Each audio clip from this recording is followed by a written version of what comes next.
CNA Practice Test State Boards. Question 1. Which pulse site is most commonly used for taking a routine pulse? Carotid, radial, brachial, apical. The radial pulse, at the wrist, is the most common site for measuring heart rate in adults. Question 2. What is a common sign of a urinary tract infection, UTI, in an elderly resident? Sudden confusion, increased appetite, better sleep, improved mobility. In the elderly, UTIs often present with cognitive changes or delirium rather than just physical symptoms. Question 3. If a resident is in a vest restraint, how often must they be checked? Every 15 minutes, every hour, every 2 hours, once per shift. Residents in restraints must be monitored at least every 15 minutes to ensure safety and circulation. Question 4. Which of the following is a sign of dehydration? Clear, pale yellow urine, moist skin, dark, concentrated urine, increased appetite. Dark, strong-smelling urine and low output are classic signs of dehydration. Question 5. A resident is nearing the end of life. What is the CNA's primary role? To encourage the resident to eat a large meal, to provide comfort and emotional support, to discuss medical treatments with the family, to ignore the resident since they are dying. Palliative care focuses on comfort, dignity, and support for both the resident and their family. Question 6. When should standard precautions be used? Only for residents with known infections, only when the resident is coughing, for every resident at all times, only when the nurse tells you to. Standard precautions are designed for use with all patients to reduce the risk of transmission of pathogens.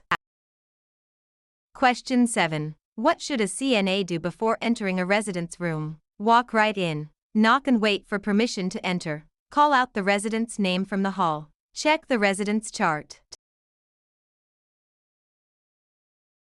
Knocking is a matter of respect and privacy for the resident's home. Question 8. What is the first step in performing any procedure on a resident? Gather supplies, identify the resident, wash your hands, explain the procedure. Hand hygiene is always the first step to prevent infection before touching a resident or equipment.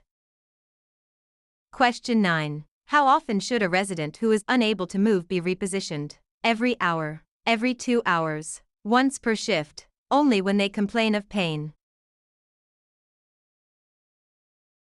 To prevent pressure ulcers, immobile residents should be repositioned at least every 2 hours. Question 10. Which of the following should be reported to the nurse immediately during a bed bath? The resident is tired. A new red area on the resident's tailbone. The resident wants to wear a blue shirt. The resident is talkative. New skin breakdown or redness over a bony prominence is a sign of a potential pressure ulcer and must be reported immediately. Question 11. When communicating with a hearing-impaired resident, the CNA should shout as loudly as possible, speak slowly and face the resident directly, only use written notes, avoid talking to them. Facing the resident allows them to see your lips and facial expressions, and speaking clearly helps communication. Question 12. What is the primary goal of restorative care? To perform all tasks for the resident, to help the resident regain or maintain the highest level of function, to cure the resident's illness, to move the resident to a hospital. Restorative care focuses on helping residents maintain or regain their independence and physical function.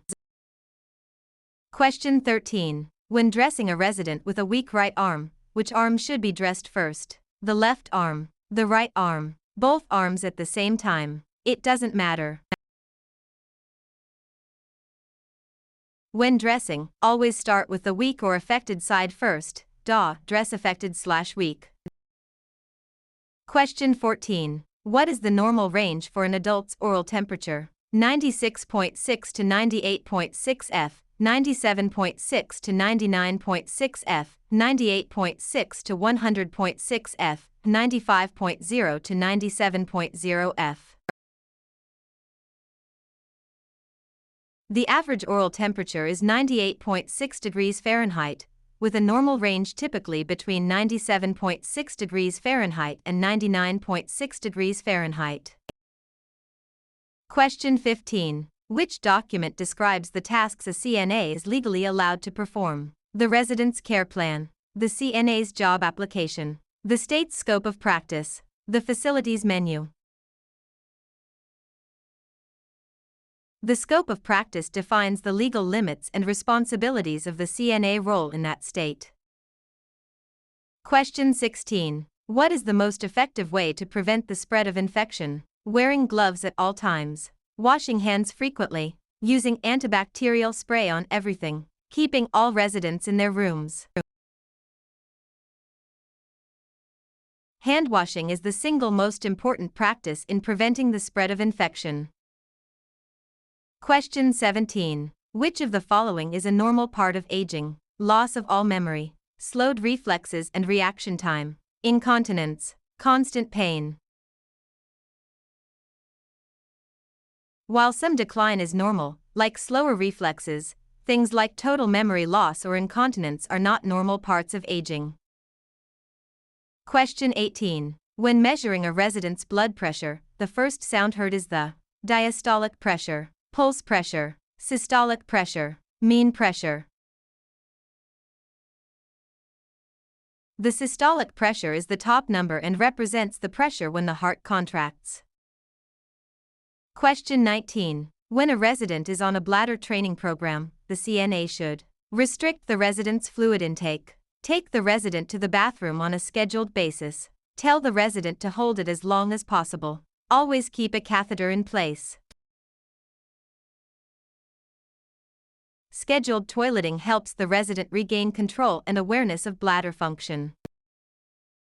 Question 20. What is the correct way to lift a heavy object? Bend at the waist and keep legs straight. Keep feet close together. Bend at the knees and use leg muscles. Lift with your back muscles.